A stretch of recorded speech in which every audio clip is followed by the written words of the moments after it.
উপদেষ্টা হয়েছে প্রমোশন বান্ধব সরকার। এই সরকারের রুটিন অ্যাক্টিভিটি হচ্ছে পোস্টিং দেওয়া।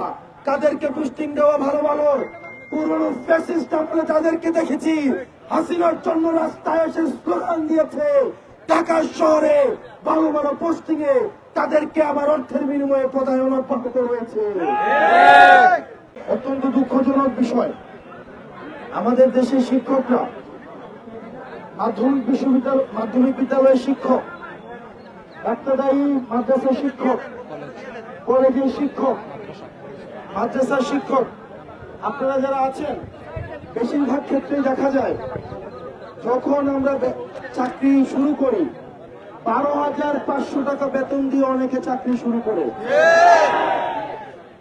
আমার পরিচিত একজন শিক্ষক আছেন, আজকে 32 বছর চাকরি করে 32 বছর চাকরির পরে উনার বেতন হয়েছে 22,000 টাকা।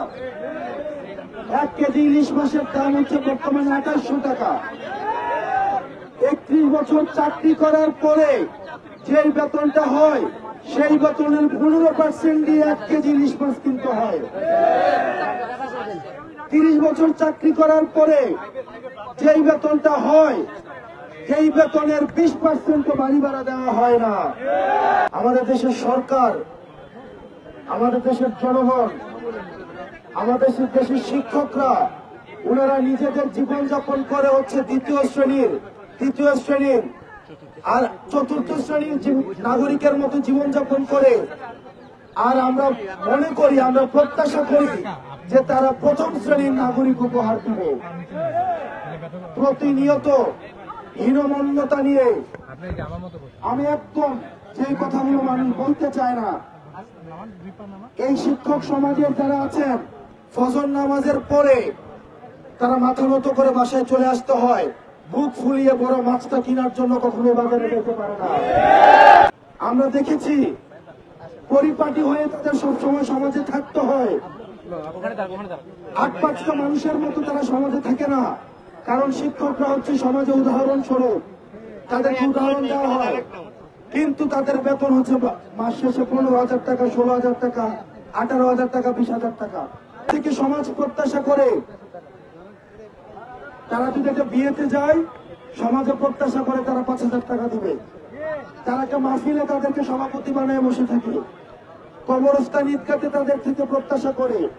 কিন্তু তাদের ঘরে দিন শেষে মাস শেষে বেতন হচ্ছে এভারেজে 15,000 টাকা, 12,500 টাকা। বলেন বাংলাদেশের কোন জায়গায়, বাংলাদেশের কোন বাজারে, কোন বাজার আছে বাংলাদেশে যেখানে 12,500 টাকা দিয়ে 10টা বাজারের খরচ হয়? মাসের শেষ 10 দিন পরিপাটি ফিটফাট, কিন্তু সব সময় ছোট মন নিয়ে মাসের 10 দিন চলতে হয়। মাসের 20 তারিখের পর থেকে পরবর্তী প্রত্যেকটা দিন একদিন করে 30 তারিখ পর্যন্ত বেতনের জন্য অপেক্ষা করতে হয়। একটা তৃতীয় শ্রেণীর, চতুর্থ শ্রেণীর, দ্বিতীয় শ্রেণীর নাগরিক কখনোই প্রথম শ্রেণীর নাগরিক করে তুলতে পারে না। প্রিয় শিক্ষক সমাজ, আমরা যদি বিদেশে দেখি সবচেয়ে গুরুত্বপূর্ণ সেক্টর হচ্ছে শিক্ষা খাত।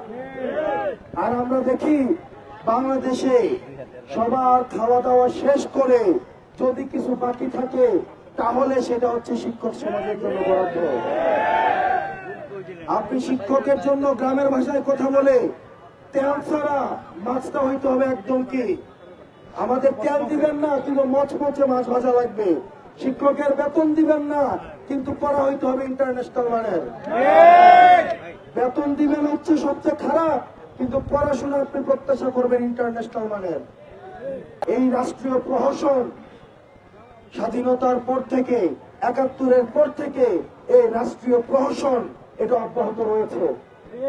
কিন্তু জনাব নাহিদ ইসলাম এই শহীদ মিনারের প্রাঙ্গণ থেকে এক দফা ঘোষণা দিয়ে পুরান রাষ্ট্রীয় বন্দোবস্তের পতনের ডাক দিয়েছে।